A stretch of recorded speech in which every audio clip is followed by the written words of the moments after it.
Las invasiones bárbaras y el reino visigodo de Toledo. Un paso atrás.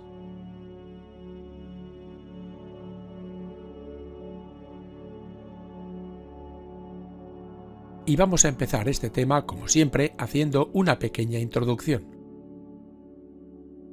La caída del Imperio Romano supuso un gran paso atrás en casi todos los aspectos, tanto culturales, económicos como políticos, provocando el fin de la Edad Antigua y el inicio de la Edad Media. Las fronteras romanas eran ya muy permeables y si a esto le añadimos la debilidad política y la inestabilidad económica que estaba sufriendo el territorio, todo este cúmulo de circunstancias permitió que los pueblos bárbaros aprovecharan la coyuntura para invadir todo el occidente europeo.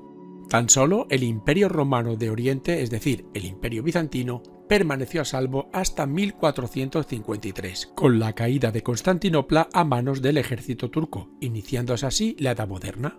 En el caso concreto de Hispania, a partir del siglo V, varios pueblos bárbaros irrumpieron en el territorio peninsular, y después de la crisis y la desaparición del Imperio Romano, los visigodos crearon un reino independiente que perduró hasta la invasión musulmana, en el año 711.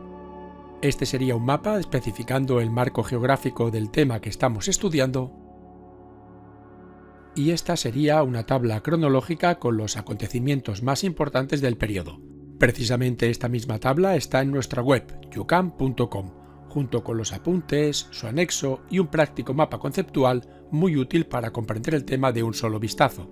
Allí te podrás descargar todos estos elementos. Sin lugar a dudas estamos ante una época inestable. Veamos por qué. En el siglo V se produjeron las invasiones de los bárbaros que pusieron fin al Imperio Romano de Occidente. Concretamente en Hispania penetraron suevos, vándalos que eran étnicamente germánicos y alanos, étnicamente iranios, y el punto en común que tenían todos ellos es que habían sido violentamente desposeídos de sus tierras por las invasiones hunas. Para combatirlos, los romanos firmaron un pacto con los visigodos. El objetivo era que estos entrasen en Hispania para expulsar a los pueblos invasores, y lo consiguieron en parte, ya que lograron echar a los vándalos al norte de África, así como a los alanos, pero los suevos permanecieron en el norte peninsular, donde crearon un estado propio, el reino de los suevos.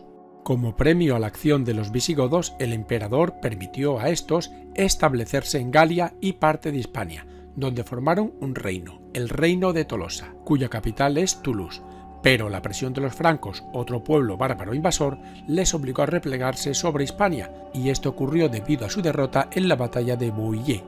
Entre el 509 y el 569 los visigodos afirmaron su presencia en la península ibérica, aunque como unidad política este reino perdió toda entidad a causa de frecuentes revueltas y guerras internas. Y esta situación de inestabilidad fue aprovechada por los bizantinos para instalarse en el sur peninsular, creando la provincia de Hispania. A partir del 568 con Leovigildo se comenzó a crear un auténtico estado con soberanía territorial. Se logró completar el dominio total de la península ibérica al expulsar a los suevos y al reconquistar la mayoría de las posesiones bizantinas, y así, de esta forma, todo el territorio volvía a estar bajo un mando único, el de los visigodos. Pero esto solo duró hasta la invasión musulmana del 711. Para lograr esta tarea, Leovigildo aseguró un ámbito territorial específico, favoreció la fusión entre hispanorromanos y visigodos y estableció la uniformidad legislativa y religiosa mediante el Codex Revisus o Código de Leovigildo, una legislación que equiparaba los derechos de godos e hispanorromanos en su reino, pasando así a formar ambas etnias un mismo pueblo. Los hechos más destacados fueron los siguientes. En el ámbito territorial, una serie de campañas militares dieron como resultado el sometimiento de diversos pueblos hispanos que vivían en estado de independencia. Se arrinconó a los vascones en su territorio, se anexionó el reino de los suevos y se contuvo a los francos por el norte. Finalmente, entre el 572 y el 628 tuvo lugar un lento proceso de conquista de la franja costera controlada por los bizantinos, la Hispania de la que ya hemos hablado. Y a continuación los visigodos adoptaron la organización existente en el Bajo Imperio Romano, el Colonato. Por otro lado, establecieron su capital en Toletum, el actual Toledo, intentando centralizar así su poder. También pusieron las bases de la unidad jurídica basada en el derecho romano, los mismos jueces para las dos comunidades, aunque manteniendo códigos distintos. Y será en el año 654 con Recesvinto cuando se produzca la fusión de los códigos en el Liber Iudiciorum, el Libro de los Juicios. Por último, se dio una fusión entre hispanorromanos y visigodos, aunque esto no era sino reconocer una situación que se venía produciendo desde hacía mucho tiempo.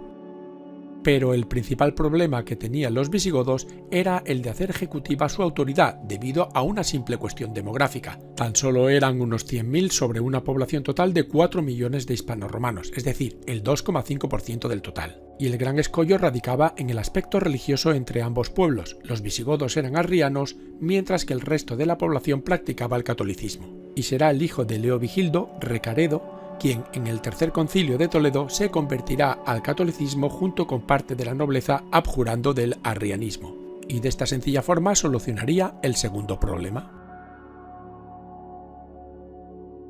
Conozcamos ahora cómo funcionaba la estructura del aparato estatal. Hasta el reinado de Leovigildo, el título Rex Gotorum solo quería decir juez supremo y jefe militar de los godos. Pero este rey visigodo trató de ser un monarca al estilo de los emperadores de Bizancio, por tanto adoptó símbolos de autoridad como la diadema, el manto, el cetro, el trono o las monedas con la efigie de los reyes.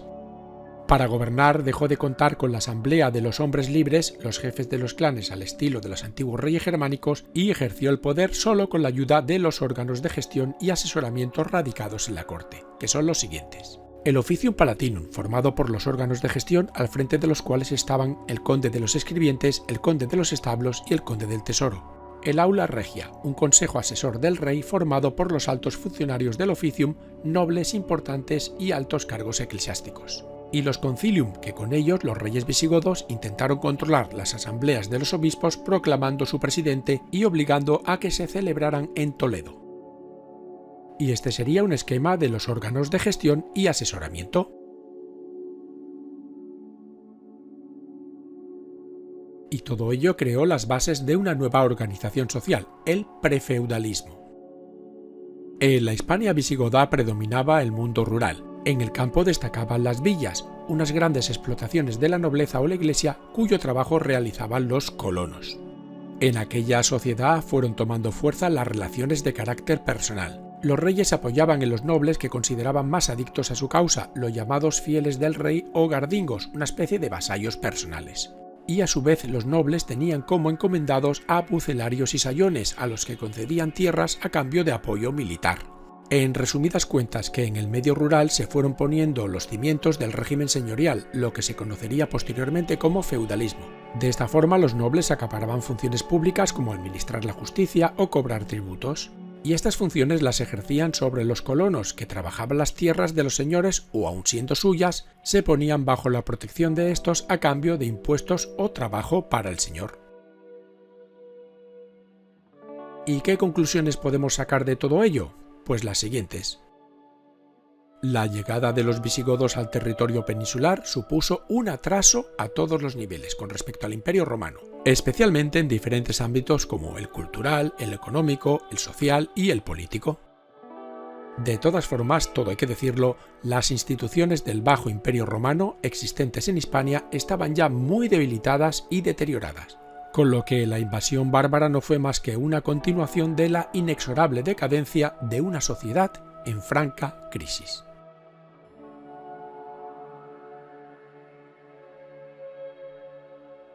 Si quieres ver más vídeos como este, entra en youcan.com. Muchas gracias por tu atención.